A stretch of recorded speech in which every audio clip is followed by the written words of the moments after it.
Grupo da Amizade Francisco de Assis, que fica aqui na quadra 147, lote 8, Parque Estrela d'Alva 9, Jardim Gá, Lusiânia, transmitindo novamente todos os sábados, a partir de 9 horas. Convidamos a todos, então, para que venham presencialmente participar das nossas reflexões. Nós oramos juntos uns pelos outros, por aqueles que estão partindo, né? Aqueles que estão continuando, para que nós todos tenhamos sucesso dos nossos propósitos de vida. E hoje a gente trouxe para nossas reflexões um tema central dentro da doutrina espírita, que é o quê? Que é a caridade. Quando nós estávamos estudando, começamos a estudar a doutrina espírita, verificamos que o principal livro da doutrina espírita qual é? O Livro dos Espíritos. E na sequência, Kardec editou outros livros, mais 4 livros, que vieram complementar as informações trazidas pelos Espíritos no Livro dos Espíritos, onde se encontra a síntese da doutrina espírita.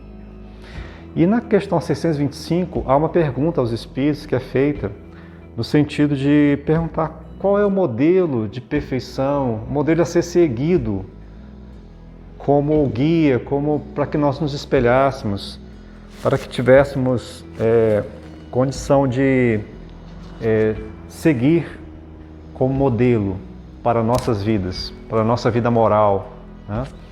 E os Espíritos responderam simplesmente: vede Jesus. Uma terceira obra editada por Kardec chamou-se O Evangelho segundo o Espiritismo, né? Editada no ano de 1862. O Livro dos Espíritos veio em 1857, depois teve em 1860 o Livro dos Médiuns e em 1862 o Evangelho segundo o Espiritismo, onde Kardec traz algumas máximas, algumas passagens, não todas, do Evangelho, do Novo Testamento, e traça comentários, bem como pede aos Espíritos que comentem. E os Espíritos vêm comentando algumas passagens do Evangelho. Então, dessas manifestações dos Espíritos e das considerações de Kardec, novamente traz essa informação do mandamento maior, né? Que nós vimos na leitura inicial, onde um doutor da lei conversa com Jesus e pergunta qual o mandamento maior da lei, né? O primeiro mandamento. E ele fala algo que já era conhecido de toda a comunidade judaica e de outros povos também. Amarás a Deus de toda a tua alma, de todo o teu coração, de todo o teu espírito, e um outro semelhante a esse, ama a teu próximo como a ti mesmo. Colocando então aí o amor, a caridade, no centro das nossas preocupações, o que é mais importante para nós perseguirmos, nós buscarmos como propósito de vida. E ele fala inclusive que esses mandamentos, amar a Deus e ao próximo, ele suplanta todos os profetas e toda a lei, está acima disso, de toda a profecia e de toda a lei. Nos livros, né, Êxodo, Levítico, etc., todos os livros que compõem o Antigo Testamento traziam as leis de Deus, 613 mandamentos, né? E ele falou que toda a lei se resumiria a isso: amar a Deus e amar o próximo como a ti mesmo. Então, colocando a caridade como centro, o principal, o coração da doutrina cristã, que é também o coração, vamos dizer assim, da doutrina espírita, que é a caridade, né? E o que seria a caridade? Caridade, quando a gente pensa em caridade, o que vem à mente, né? Nós ajudarmos alguém que esteja necessitado, a gente dá uma esmola, dá uma cesta de alimento. Agora que nós estamos vivendo um momento, né, onde a fome, as necessidades sociais estão maiores, porque há mais desemprego, há mais dificuldades na obtenção de um posto de trabalho, né? Então a gente vai verificar que está sendo falado, e é verdade, não só no Brasil, mas no mundo, a fome. A tendência é que a fome se espalhe ainda mais, né?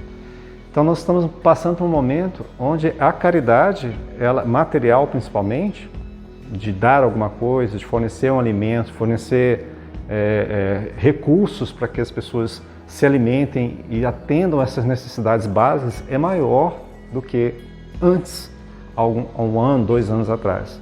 Apesar dos esforços governamentais, não só a nível federal como a nível estadual, isso aí aumentou. Todos nós somos convidados a atender aqueles, na nossa família principalmente, né?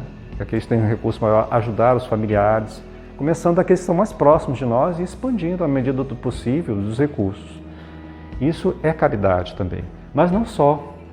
O Espírito Protetor, comentando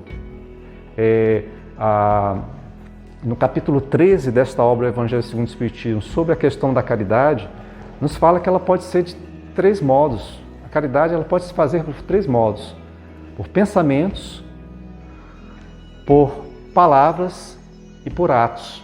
Né? O Espírito Protetor nos traz essa orientação, dizendo que por pensamentos a gente pode fazer uma prece por aquele que está passando por necessidades, né? por uma dor, uma doença, está hospitalizado ou desencarnou, fez a sua transição para a vida plena espiritual. Então, tudo isso, o pensamento, uma prece, uma vibração, pensar bem em direção a uma pessoa é caridade. Ou por uma situação, pela melhoria das condições de vida no nosso mundo, né? Esse mundo belíssimo, é caridade. Caridade por palavras, você orientar alguém, dar rumo às pessoas que às vezes estão aflitas, não sabem para onde ir, não tem um propósito de vida. Ver uma criança envolta num ambiente inóspito, de más influências, e influenciá-la para o bem. O meio não lhe é suficientemente preparado para o seu crescimento, mas você orienta a criança para que ela não caia no erro, nos vícios. É caridade. Ajudar os velhos, aqueles idosos que estão sem esperança, que acham que já chegaram no final da sua jornada, sabendo que há ainda muito a que aprender. O mundo é muito maior do que a nossa cabeça e os nossos conhecimentos são capazes de alcançar. E que ainda há muita coisa para aprender, ainda há motivação para a vida. Que a vida não termina com a morte física. Tudo isso também é caridade. Essa orientação que a gente vai, as pessoas às vezes não sabem o que fazer, não têm propósito de vida, não sabem por que estão aqui, não sabem por que existem, por que eu estou nessa família, por que a minha vida é assim e não assado. Precisam de descobrir motivações para entender a realidade e continuar adiante. Isso também, você pode participar desse processo, ajudando essa pessoa a despertar para as suas potencialidades e para os valores verdadeiros da vida. E isso também é caridade. Tá? Então, é muito mais do que apenas dar um alimento ou fornecer um dinheiro para comprar um gás. É uma coisa muito mais ampla. Então, caridade em relação ao amor, caridade é o amor, mas não é aquele amor idealizado, aquele amor apenas querido, eu te quero bem. Não, é aquele amor que vai em direção à pessoa, por pensamentos, por palavras ou por ações. E é uma coisa importante, sem querer reconhecimento, sem visar um benefício próprio. Ele é desprendido. É o amor que apenas ama, se sente feliz por amar, não quer nada em troca. Esta é a verdadeira caridade, o amor puro, a âncora da salvação, né? O sentimento mais puro que emana do Criador é a caridade, segundo os nossos irmãos espirituais. E lembrando esta bela pérola, esse coração que está no centro do Evangelho e também no centro do Espiritismo, lembramos lá uma história que vem aqui da França, do continente europeu, no século XI, mais ou menos por volta de 1090, 1095, antes de 1095, quando um senhor feudal, pela primeira vez, sai do seu castelo, ia com aquela roupa reluzindo ao sol, naquela manhã fria, primaveril, e começa a percorrer, né? E está indo em direção à Itália para tratar de assuntos políticos. E de repente, na sua comitiva, num determinado lugar, ele vê de longe uma pessoa que lhe estende as mãos, uma pessoa chagada, esfarrapada, poucas roupas, suja, né? Ele estende as mãos e ele tinha como ideal servir ao bem para um dia encontrar com Cristo. E ele vendo aquela cena ali, ele saca da sua bolsa de dinheiros, de moedas, e sem que o cavalo pare, ele apenas atira a bolsa para aquele faminto e continua a sua jornada.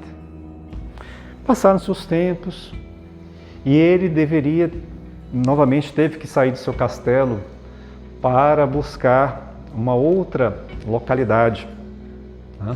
Ele ia para a Inglaterra buscar tratar de assuntos familiares graves na economia do lar. E quando ele vai novamente naquela manhã, começa a sua viagem e chega novamente naquele recanto, naquela paisagem, lá está o pedinte, ali estender as mãos súplices. E ele observa aquilo ali e mete a mão dentro das suas vestimentas e tira uma pérola, uma joia, e joga, né? Sem passar, sem olhar, sequer direcionar o olhar. Sabia que tinha uma pessoa ali, ele joga. E fica pensando, nossa, mas quantas pessoas estão pedindo? Será que é a mesma pessoa? E ficou desconfiado, parece que era a mesma pessoa do outro tempo, né? E continua a sua jornada. Novamente, agora ele tem que um outro dia onde ele deveria demandar um porto distante para buscar tratar de assuntos referentes à sua condição, né, financeira, que não estava muito boa, estava preocupado e foi buscar ajuda, novamente passando por aquele mesmo local, novamente com seu cavalo, ele já está até aguardando, e lá aquele pedinte novamente. E aí ele saca do seu chapéu, né, bonito, um adereço de grande valor, né, e joga para o pedinte e segue, sem parar, sem nem olhar para o lado e nem reparar para a pessoa. E novamente, uma outra vez, teve que ir para a Espanha em viagem, atendendo aos assuntos de sacerdotes amigos, que ele tinha amizades também no alto clero. Então ele foi para ajudar os sacerdotes na Espanha, né, para tratar de assuntos deles, e novamente passando por ali, e aquele senhor estendeu a mão e eles sacam do seu manto, né, estava com um manto, fino manto, caro, e joga em direção ao pedinte, né, de longe, sem chegar nem perto, continuar a sua jornada. E os anos foram passando. Naquela época, no ano de 1095, o Papa Urbano II, atendendo uma convocação geral dos cristãos à época, preocupados com a invasão de Jerusalém, a tomada de Jerusalém pelos muçulmanos seleucitas, e tinham tomado toda aquela região de Jerusalém, dilapidado alguns monumentos caros ao cristianismo. Ele convoca, e naquela multidão convocam os cristãos a irem à Terra Santa, lutar para recuperar Jerusalém dos muçulmanos. E aí se convoca a cristandade para resgatar esses lugares com uma célebre frase que ficou famosa na história: Deus vult, Deus vult, Deus quer que nós vamos lá, batalhemos e resgatemos os lugares santos. E assim foi convocadas as primeiras cruzadas. As primeiras cruzadas foram de mulheres, crianças, velhos, pessoas despreparadas, foram trucidadas lá na Palestina, naquela região, que até hoje tem briga, né? Depois houve a cruzada dos nobres. Então, os irmãos Bulhões, lá daquela região da Normandia, na França, estavam convocando os nobres para lutar, para formar um grande exército, né? E aí, Darsonval, o nosso nobre, se preparou para integrar a comitiva desse senhor de Bulhões para a cruzada. E aí ele se aparamentou todo com aquelas armaduras, com uma comitiva, e saiu aquele alarido todo, né? Vai lutar pelo cristianismo. Darsonval, o nosso senhor, irá às cruzadas. Então, aqueles batedores na frente, e ele foi, né? E daqui a pouco passa naquele mesmo lugar, e está lá o pedinte, né? Com aquelas mãos súplices, rogando auxílio, e ele, não, vou ajudar. E aí pegou o seu farnel, né? A comida, os seus mantimentos que eram utilizados para a jornada até chegar neste lugar, que era muito longe, né? Cavalgado de mais de dias, e jogou, né? Na estrada para o pedinte, cheio de comidas deliciosas, etc. E seguiu. E foi batalhar Darsonval nessa cruzada dos nobres. Nós sabemos que em 1098 ou 1099, né, isso começou em 1096, em 1099 eles conseguiram tomar Jerusalém. Só que houve muitas batalhas, e numa delas, Darsonval é ferido e capturado pelos irmãos muçulmanos. E aí é feito prisioneiro, torturado, passou anos a fio em prisões, sofreu, né? Ficou deprimido, etc. Anos passaram-se até um dia que ele foi liberto.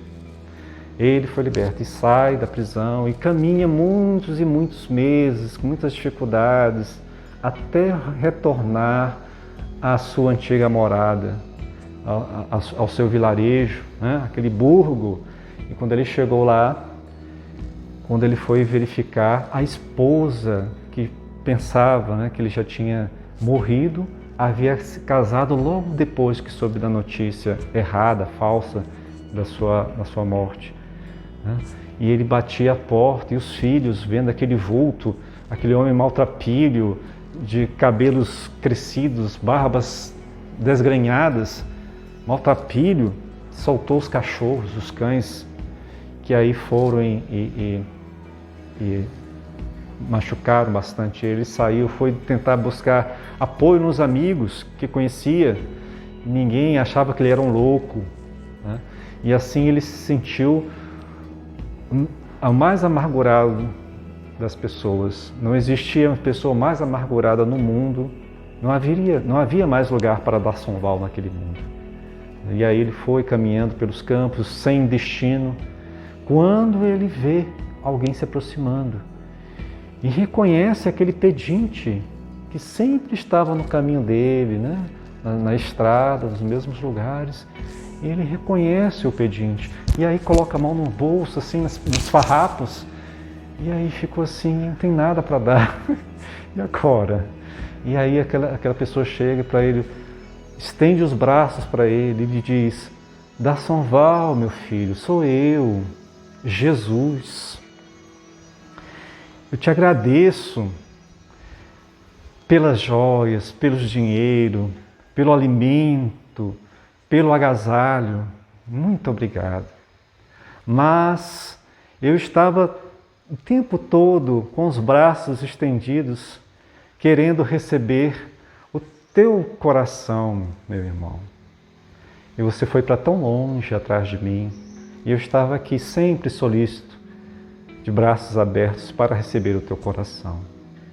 E nesta hora, conta-nos o autor da história, o Espírito Irmão X, que uma luz se fez ligando a terra ao céu. E na manhã seguinte, quando os camponeses saíam para trabalhar nos campos orvalhados, viram ali um corpo no meio da plantação. Darsonval havia desencarnado. Essa grande e pequena história nos mostra o poder da caridade. Jesus nos fala que o amor é o principal, né? Amar a Deus e amar ao próximo é o que é essencial na vida da humanidade, na vida do cristão especificamente. E ele estava ali sempre, né? Ele está sempre solícito, esperando a nossa doação de nossos sentimentos em direção ao próximo. Que isso não tem preço, né? Não há dinheiro que pague, não há roupa, não há joias. Essa é uma das doações mais preciosas e mais desejadas por Jesus. Mesmo que a gente não tenha um pão para compartilhar, mas nunca vai nos faltar os sentimentos bons. Que isso nunca falte em nossas vidas.